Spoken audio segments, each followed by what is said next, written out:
नमस्कार दोस्तों, आज हम एक बहुत ही महत्वपूर्ण टॉपिक पर बात करेंगे जो हर फीमेल के बहुत करीब है और वो है ओवेरियन कैंसर। समझिए, अपनी ज़िंदगी में एक नए कैरियर की शुरुआत करने जा रहे हैं और अचानक से एक जानलेवा डायग्नोसिस सामने आता है। ये बहुत ही डेंजरस सिचुएशन है। कैंसर से सेफ्टी, अपनी फ्यूचर, बच्चों के बारे में और फैमिली प्लानिंग के बारे में जो प्लान है, उन सब के बारे में सोच के दिल दहल जाता है। इस तरह की डेंजरस सिचुएशंस ही ओवेरियन कैंसर के बारे में अवेयरनेस के लिए वेकअप कॉल है। आइए इस वीडियो में जानते हैं कि क्यों ओवेरियन कैंसर बढ़ रहा है और किस तरह से इसे अर्ली स्टेज में डिटेक्ट करके इस पर जीत हासिल की जा सकती है। भारत में ओवेरियन कैंसर महिलाओं का तीसरा सबसे कॉमन कैंसर है। हर साल लगभग 48,000 महिलाओं में ओवेरियन कैंसर डिटेक्ट होता है। देखें तो 15,000 में से हर एक फीमेल ओवेरियन कैंसर के रिस्क पर है और जहां देश की आबादी करोड़ों महिलाओं की है, वहां ये गंभीर चुनौती के बारे में संकेत करता है। ओवेरियन कैंसर हर साल 1 से 2% तक इंसिडेंस में बढ़ता जा रहा है। वेस्टर्न पॉपुलेशन से कंपेयर करें तो भारतीय महिलाओं में औसतन एज 41 से 54 वर्ष है, जो वेस्टर्न पॉपुलेशन से कम है। और कुछ केसेस के अंदर तो ये 40 वर्ष से भी कम आयु के अंदर फीमेल्स को अफेक्ट करता है। ये सिर्फ आंकड़े नहीं हैं, ये बात उन जिंदगियों की है जिनके सपने, जिनके कैरियर और जिनका परिवार बहुत जल्दी अफेक्ट हो जाता है। ओवेरियन कैंसर को आमतौर पर एक साइलेंट किलर कहा जाता है क्योंकि शुरू में इसके सिम्टम्स बहुत ही मामूली होते हैं और जब ये डिटेक्ट होता है तो 70% केसेस में एडवांस स्टेज पर पहुंच जाता है और उस वक्त एक इलाज के लिए रेस अगेंस्ट द टाइम शुरू हो जाती है। अर्ली डिटेक्शन ही आपकी सुपर पावर है। जितनी जल्दी पकड़ेंगे उतनी जल्दी अच्छे से ट्रीट करेंगे। तो जानते हैं ओवेरियन कैंसर की असली वजह क्या है, क्यों बढ़ रहा है और उसके पीछे छिपे हुए क्या चौंका देने वाले फैक्ट्स। लगभग 20% से 25% तक ओवेरियन कैंसर केसेस के अंदर जेनेटिक म्यूटेशन या फैमिली हिस्ट्री पॉजिटिव होती है और सबसे कॉमन कल्प्रिट है ब्रेका म्यूटेशन या कुछ केसेस के अंदर लिंच सिंड्रोम। अगर BRCA1 म्यूटेशन है तो लाइफ टाइम के अंदर 40 से 60% तक ओवरी का कैंसर होने की संभावना और रिस्क है और BRCA2 म्यूटेशन में 30% तक ओवरी कैंसर होने का रिस्क रहता है। इसलिए अपने परिवार की जेनेटिक हिस्ट्री और फैमिली की मेडिकल हिस्ट्री जानना बहुत इंपॉर्टेंट है, क्योंकि आवश्यकता पड़ने पर जेनेटिक काउंसलिंग लाइफ सेवर भी साबित हो सकती है। ओवेरियन कैंसर में हार्मोनल फैक्टर्स और रिप्रोडक्टिव फैक्टर्स भी एक इम्पॉर्टेंट रोल प्ले करते हैं। पहले ज़माने में जल्दी शादी और मल्टीपल प्रेगनेंसी से एक नेचुरल प्रोटेक्शन मिल जाती थी। आजकल की कल्चर की लेट मैरिजेज और लेट फर्स्ट प्रेगनेंसी की वजह से वो नेचुरल प्रोटेक्शन हट गई है। एक्सेसिव ईस्ट्रोजन एक्सपोजर, जो कि अर्ली पीरियड्स और लेट मीनोपॉज या फिर हार्मोन रिप्लेसमेंट थेरेपी के द्वारा भी ओवेरियन कैंसर के रिस्क को बढ़ावा मिलता है। 5 वर्ष या उससे अधिक ओरल कॉन्ट्रासेप्टिव के यूज से 30 से 50% तक ओवेरियन रिस्क का कैंसर कम हो सकता है। इसी तरह ब्रेस्ट फीडिंग भी हार्मोनल फैक्टर्स को रेगुलेट करके ओवेरियन कैंसर के लिए एक प्रोटेक्शन देती है। कुछ स्मार्ट चॉइसेस जैसे कि टाइमली बर्थ कंट्रोल और पहली प्रेगनेंसी 30 वर्ष से कम आयु में आपके फेवर में काम कर सकती है। फीमेल्स के लाइफ टाइम में 400 से अधिक बार ओव्यूलेटरी साइकिल्स होती है और हर ओव्यूलेटरी साइकिल में थोड़ा थोड़ा सा ओवरी में डैमेज होता है। इसी को इंसिसेंट ओव्यूलेशन कहते हैं। ज़्यादा ओव्यूलेटरी साइकिल मतलब ज़्यादा डैमेज। इसे आप इस तरह से समझ लीजिए कि समय के साथ एक बिल्कुल माइनर डैमेज जो बार बार हो रहा है, एक बड़े खतरे का रिस्क फैक्टर हो सकता है। एंडोमेट्रियोसिस एक ऐसी कंडीशन है जिसके अंदर यूट्रस की अंदर की लेयर की लाइनिंग यूट्रस के बाहर बॉडी के अंदर ग्रो हो जाती है। जिन फीमेल्स को एंडोमेट्रियोसिस होता है उनके लिए ओवरी कैंसर का रिस्क 4 गुना बढ़ जाता है। तो एंडोमेट्रियोसिस पेन के साथ साथ हेल्थ से रिलेटेड किसी और खतरे की चेतावनी भी देता है।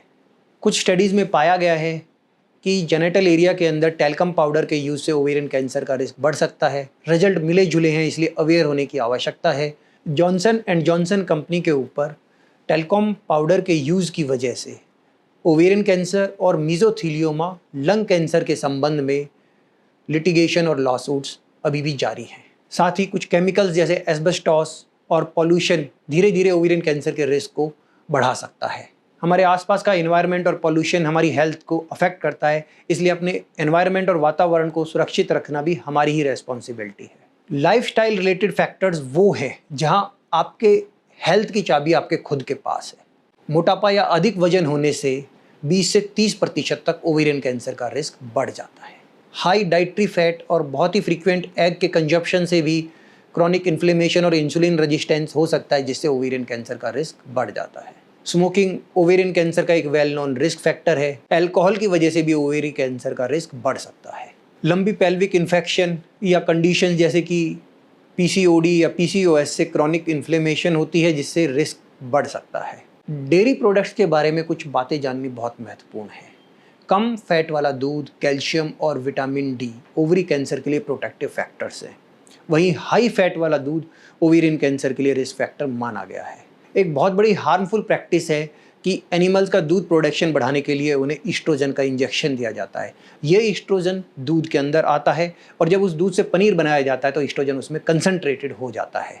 इस तरह का दूध और पनीर ओवरी कैंसर के रिस्क को बढ़ाता है और साथ ही ये ब्रेस्ट कैंसर के रिस्क को भी बढ़ाता है।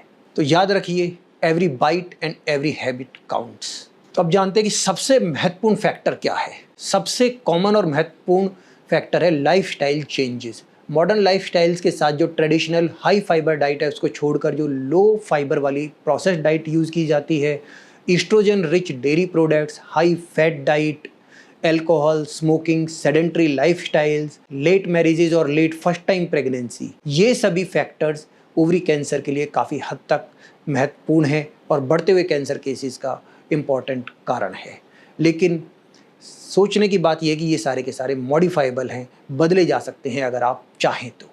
हर हेल्थ चॉइस हमारे भविष्य को सुरक्षित कर सकती है। फ्रेंड्स, ओवेरियन कैंसर को हिडन एनीमी और साइलेंट किलर कहा जाता है क्योंकि इसके अर्ली सिम्टम्स इतने मामूली होते हैं कि अक्सर इग्नोर हो जाते हैं।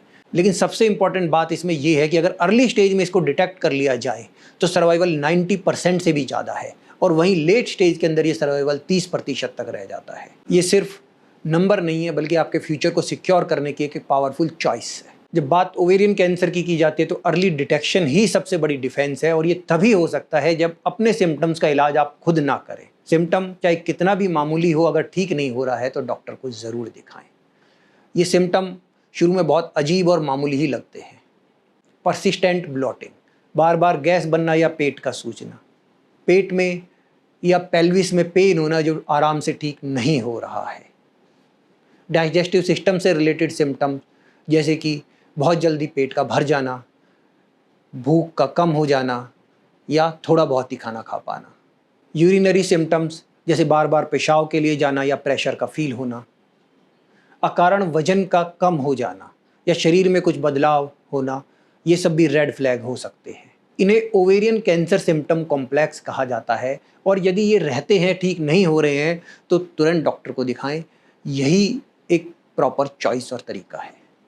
Your body whispers before it screams. Body के अंदर कोई भी बहुत ज़्यादा प्रॉब्लम या पेन होने से पहले वो कुछ वार्निंग या सिम्टम्स या सिग्नल्स देती है, तो इसलिए listen to the whispers and act fast. बहुत सारे डायग्नोस्टिक टेस्ट और ब्लड टेस्ट होने के बाद भी ओवेरियन कैंसर के अंदर स्क्रीनिंग में ब्रेस्ट कैंसर या सर्वाइकल कैंसर जैसी सक्सेस नहीं मिली है। जनरल पॉपुलेशन के लिए इसलिए कोई रूटीनली टेस्ट इसकी स्क्रीनिंग के लिए एडवाइस नहीं किया जाता है। लेकिन जिन लोगों को ओवरी कैंसर से रिलेटेड रिस्क फैक्टर्स हैं या जिनकी फैमिली हिस्ट्री पॉजिटिव है, उन्हें साल में एक बार पेट का अल्ट्रासाउंड और CA-125 ब्लड टेस्ट कराना चाहिए। टाइमली स्क्रीनिंग और ट्रीटमेंट खासकर उन महिलाओं में जिनके अंदर रिस्क फैक्टर्स हैं या फैमिली हिस्ट्री है, एक रियल गेम चेंजर साबित हो सकती है। जिन महिलाओं को ओवरी कैंसर से रिलेटेड जेनेटिक रिस्क फैक्टर्स हैं जैसे कि BRCA1 और BRCA2 की म्यूटेशन है, उन्हें जेनेटिक ओवेरियन कैंसर के रिस्क को कम करने के लिए प्रोफाइलैक्टिक रिस्क रिड्यूसिंग सर्जरी के बारे में ज़रूर कंसीडर करना चाहिए। बाइलेटरल साल्पिंगोफ्रेक्टमी ऐसी एक मिनिमल इन्वेजिव सर्जरी है जो लगभग 35 वर्ष की आयु के आसपास जब फैमिली कंप्लीट हो जाती है उस वक्त की जाती है और ये सर्जरी ओवरी कैंसर के साथ साथ ब्रेस्ट कैंसर के रिस्क को भी कम करती है। याद रखिए, कैंसर से लड़ाई में टाइमिंग बहुत ज़रूरी है। अर्ली डिटेक्ट करें, स्ट्रॉन्ग फाइट करें और अपनी स्टोरी खुद लिखें। इसीलिए हम बार बार कहते हैं कि test timely and treat timely. अगर कैंसर से संबंधित इलाज में या उसके लिए क्या ट्रीटमेंट प्रोटोकॉल फॉलो हो, वहाँ पर अगर आप कहीं भी स्ट्रगल कर रहे हैं तो हमें ईमेल द्वारा या व्हाट्सएप द्वारा संपर्क कर सकते हैं। धन्यवाद।